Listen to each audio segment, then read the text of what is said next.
really big tile, 30 by 15 inches. See how it's done. I'll give you some tips and tricks and what you need to know on how to install these big, huge tiles. That gap instead of tied up against there. So to stop that from happening, I put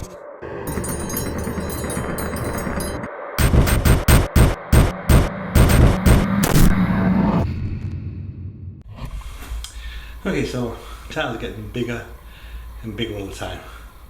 12 by 24s were pretty much the norm up until recently, and now the 30 by 15-inch tiles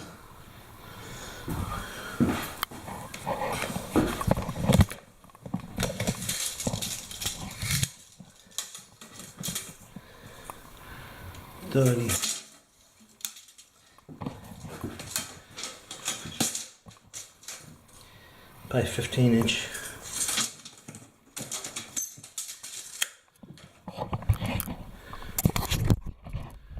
are becoming more and more popular. So as the tiles get bigger, the prep on the floor becomes more important. So to make your life easier, make sure your floors are flat. Do whatever prep work you need to do, and then install the underlayment. I usually use uncoupling membrane. This is Mapegard UM, which is a good product. And this floor is absolutely flat.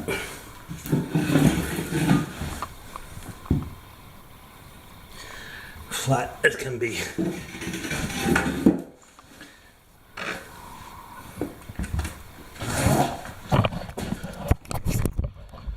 So that's going to make the installation of this tile a lot easier, because as long as I use the correct trowel, I'm going to have a pretty easy time of installing this tile. Easy compared to a floor that isn't flat.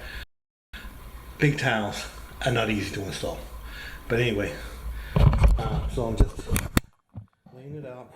So from there to there, it's pretty much a full tile. Got to cut off like an inch off that end, and then she wants it staggered. So I'll start with a half tile over here, and then end with about a half tile over here. Now I'm just figuring it out this way. Okay, so to make your life easier, get the tools that you need to install the tile. This cutter will cut up to a 36-inch tile, so no problem cutting the 30. Beats running up and down the stairs to the wet saw, because there's nowhere in here to put a wet saw, and there's nowhere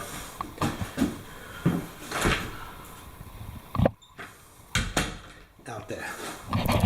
So make your life easier and get the tools that will do that for you.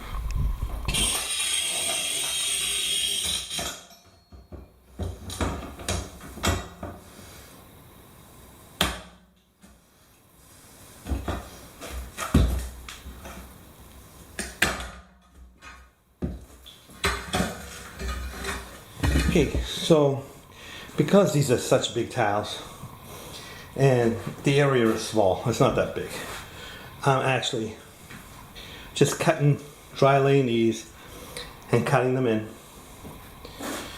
And I'm going to probably go to about this row here. Then I'm going to mix my cement and cement them down. And then I'll move on to this area here. Kind of save some time and effort, because if you spread the cement and then you got to cut a tile as a tile, as the thin set is on the floor, you have to run down, or you have to use your cutter or whatever. This way If they're all cut, I just pick them up, lay them down, and then move along to the next few rows. And it's just a little bit easier that way. If this was a 12 by 12 or a 12 by 24, I probably wouldn't do that. I might, cut a couple rows in just to get started, but I probably wouldn't do all this cutting in. But because these are so big and they're heavy to handle, I think this is probably the easiest way. I'll probably cut two more rows in, and then I'll mix some cement. Okay, so I got these all cut in, and there's no real problem figuring out what goes where, because these are half tiles, these are full tiles, and the cuts just have to go where they have to go. So now I'm gonna pick these up, mix some cement, and start cementing it down.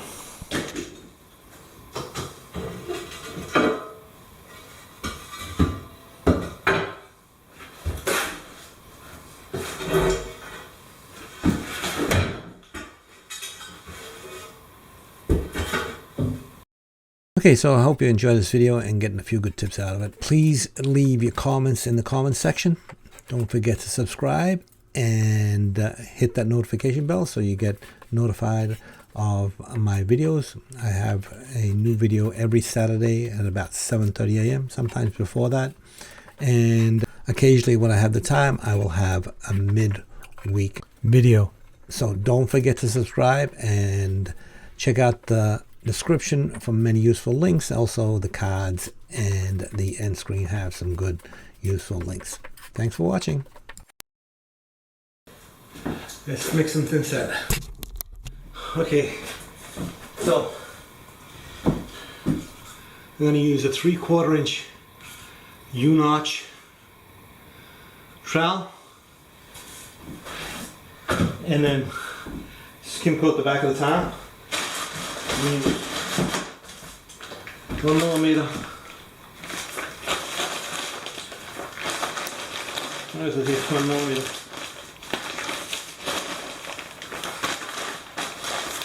One millimeter clips in conjunction with a 1/16 inch spacers, and I'm going to use, because this is a polished tile, I'm going to use protection plates so I don't scratch the tile with the wedges.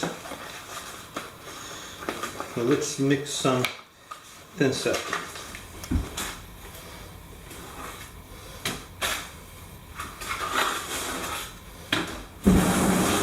I'll use a lot of thinset.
So to set the tile into the thinset, you need to move it back and forth to collapse the ridges.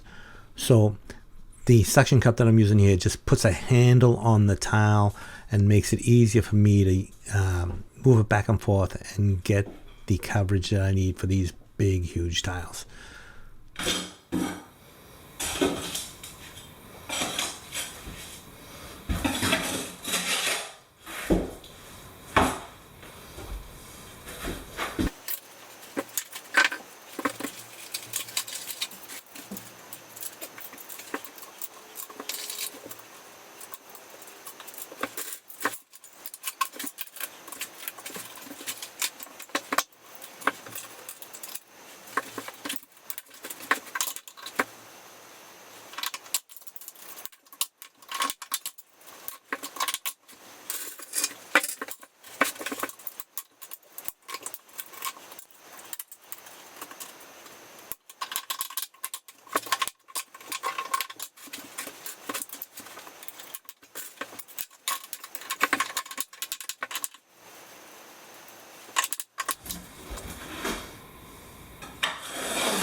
Okay, so now spread another row and keep going.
Okay, this is as far as I can go now.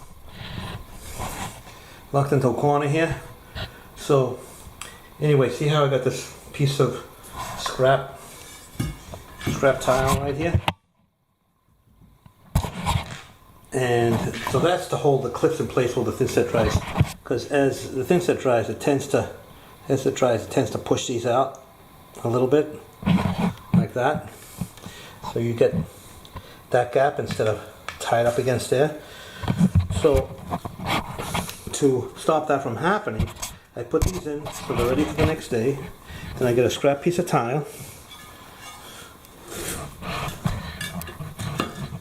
I put it in place like that. And then I just get a couple of wedges.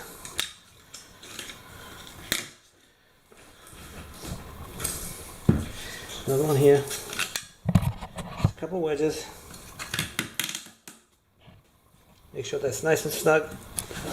So tomorrow, then I gotta them in there, and I gotta got that bucket on there to hold those two in. Then I'll do something similar over here.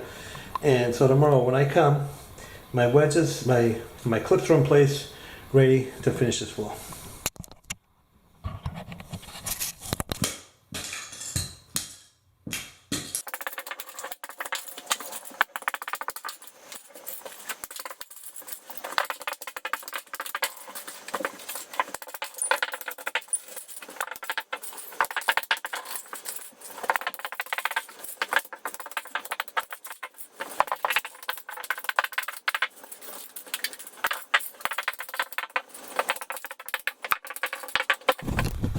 Okay, so the floor is done.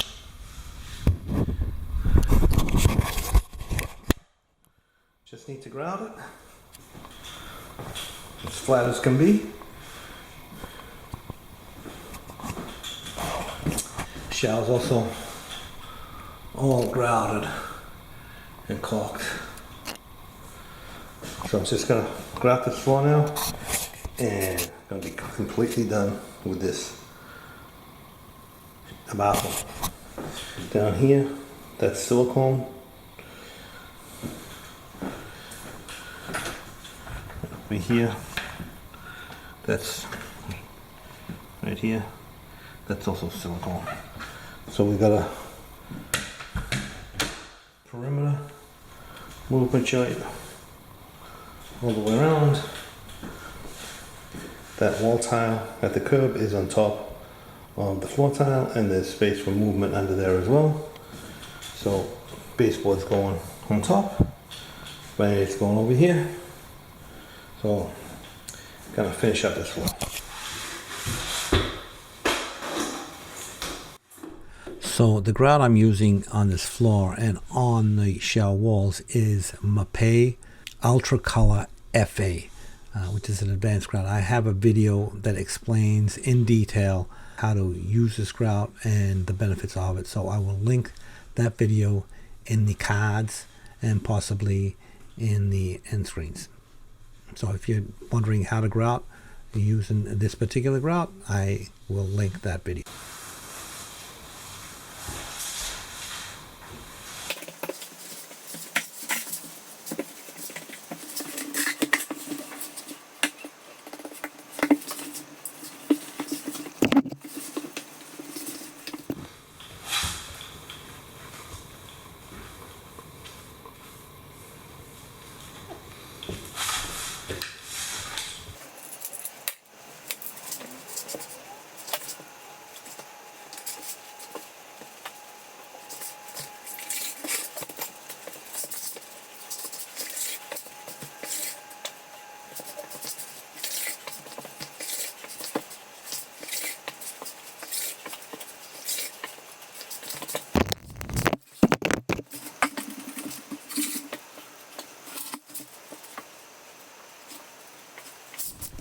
Okay, so that's the finished floor.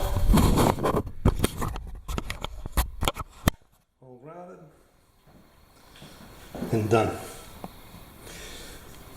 30 by 15 tile on a running bond, and this is the shell.